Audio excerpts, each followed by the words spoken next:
For the past few seasons and episodes, I've been doing a video going over all of the exotic weapon changes that happen with the launch of a season or episode, whatever. And I definitely think there are some buffs that people should know about, although I know I am a little late on this one. I'm not going to heavily discuss every weapon that got adjusted here because some of them are very minor, like Centrifuge, which had its magazine size increased to 45. I think Centrifuge is fine. It's a mid-tier weapon. I don't see this buff pushing it over the edge into the high tier or anything like that. Something that did get a bigger buff was the Colony, with detonation damage going up by 40%, making it much more on par with legendary drum grenade launchers. They also adjusted how many bonus bots are going to spawn when you kill something, with minors now dropping 2, majors 3, and champions and higher 6. Does this buff turn the Colony into a DPS monster over the premier legendary GLs of today? No. No, it does not. Although, it does technically do better than a completely unbuffed legendary grenade launcher. On this Lost Sector boss, it dealt over 45,000 damage on a direct hit, while one of the best legendary GLs in the game dealt around 40,000 damage. And it can deal that damage with a shot fired into the ground, where the shot transforms into a bug and then runs up to the enemy. But that's without triggering things like Envious Arsenal or Bait and Switch on the legendary, which then launches it far ahead of the Colony in pretty much every sense of the word. The main thing is now the Colony has damage that is at least within the same universe as some other grenade launchers on offer, but I can't imagine it finding its way into any serious loadout. Darcy got the Gjallarhorn treatment, where you buff other legendary sniper users, although Darcy also gets this buff. This is awesome for Darcy, which has not been relevant in a very long time. The only unfortunate thing for Darcy is that we're not really in a legendary sniper meta for boss damage right now. Not only that, but considering how many people likely have Whisper of the Worm with the Catalyst, and considering how dominant that weapon can be, I am a little skeptical of entering any sort of a Darcy legendary sniper DPS meta unless the stars align or a boss comes along where snipers are the absolute best option. We might have been able to have something like the Zoetic Lock set in Sunder Doctrine be that, but crit damage is literally not working on this boss, and it's unknown if or when it'll be fixed. When we enter a potential world where Darcy sniping is considered a mainstream setup, we'll talk more about it then. The fundamentals weapons, aka Dead Messenger, Hardlight, and Borealis, all got adjusted to now get a 30% damage buff in PvE when you apply or receive an elemental keyword that matches the currently selected element on the weapon. So, if you're on Arc and you apply Jolt or you get Amplify or something like that and your weapon is on Arc, well, that's a 30% damage bonus. Borealis also had its stats boosted so that you wouldn't be forced onto Void for PvP related reasons. The buff lasts 10 seconds, it can be refreshed, and 30% is one of the best damage bonuses in the game. And if you play your cards right and set your build up correctly, you can have this buff active on a near permanent basis, even on something like Hardlight, which for all intents and purposes is just an auto rifle without that much else going on. If you have the fundamentals procced, you are going to be doing just under 50% more damage, 5-0, than a legendary 600 RPM auto that does not have any buffs rolling. That's pretty significant. I don't know if I'm as big of a fan of this on Borealis or Dead Messenger because they're special weapons and the fundamentals just kind of feels like a primary style weapon buff, or at the least it feels like a buff that you would want to proc with a primary weapon. But I don't think there's anything wrong with wanting to roll around with Dead Messenger or Borealis in the case of activating the fundamentals or something like that. I would have a bigger issue with you using them because I just don't think they're that great in general. I rarely see these weapons out in the wild, and that tends to be a great indicator of their popularity and thus their strength. I don't think these weapons are that bad, especially now with this buff, but I'm not sure how high up the tier list they really go for me. The buff does give you a new way to interact with these weapons, though, in a more modern way, and gives them some more juice to actually be somewhat viable. Delicate Tomb, on the other hand, might be my favorite weapon of episode 3. If you watched the Arc Warlock video, you will have already heard my feedback on this thing. It's actually berserk now.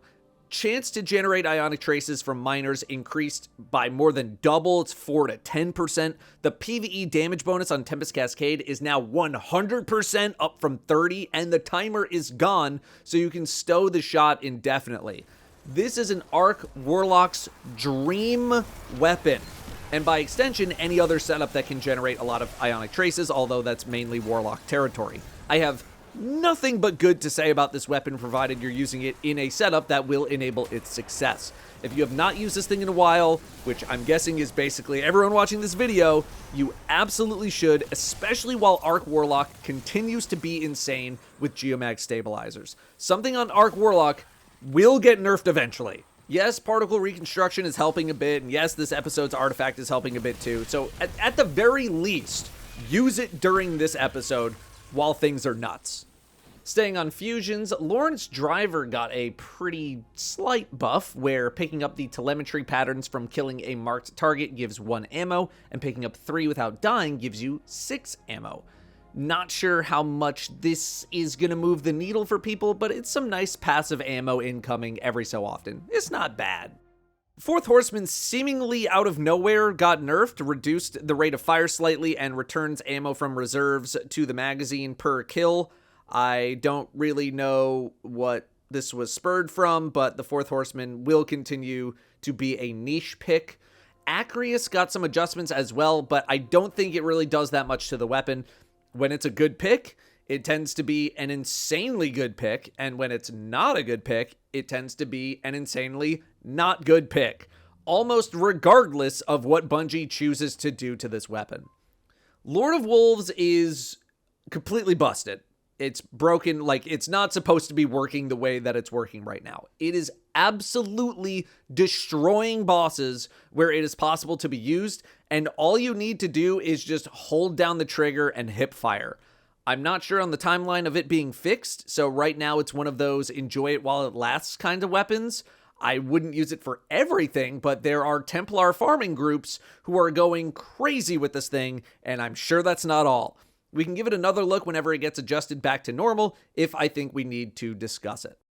The Queenbreaker is one of the best single-target weapons in the game right now, although particle reconstruction is certainly helping that case. The catalyst being rewind rounds means you only need to reload 1 time to use all of your ammo. The 3-burst option on the weapon is incredibly strong, and also is one of the easier weapons to control, in my opinion.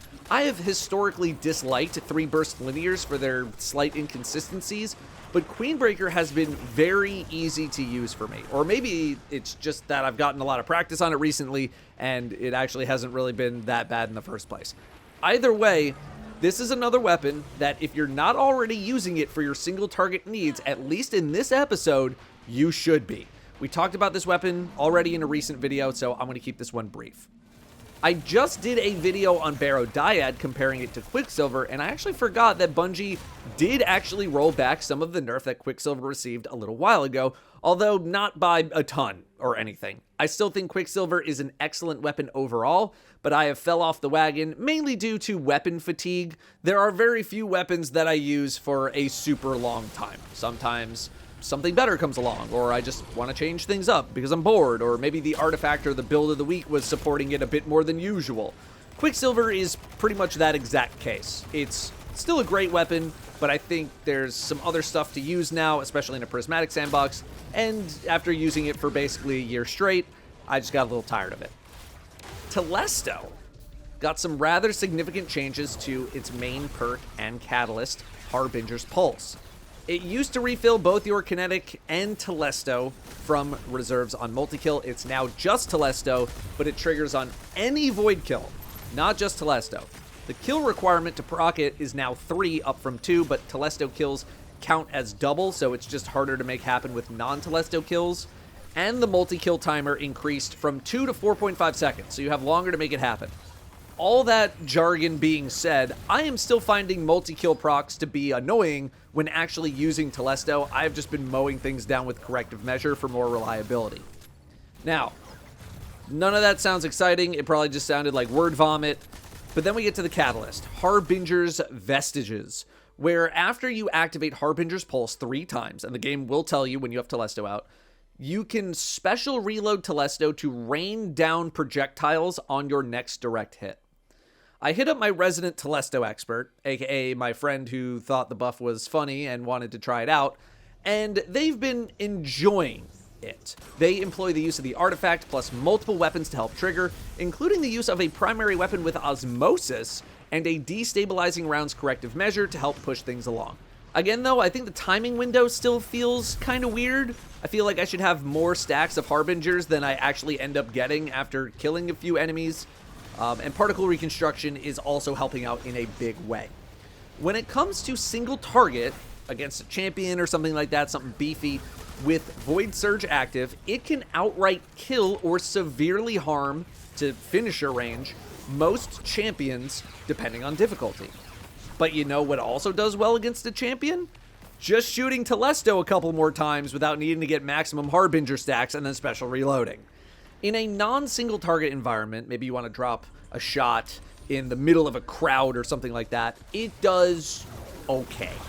It does try to lock on to targets here and there, but it does feel like it just kind of sprays everywhere, which creates these very hit or miss moments, although the lower the difficulty, the more times you're going to get things to hit, because things will actually die to the shots.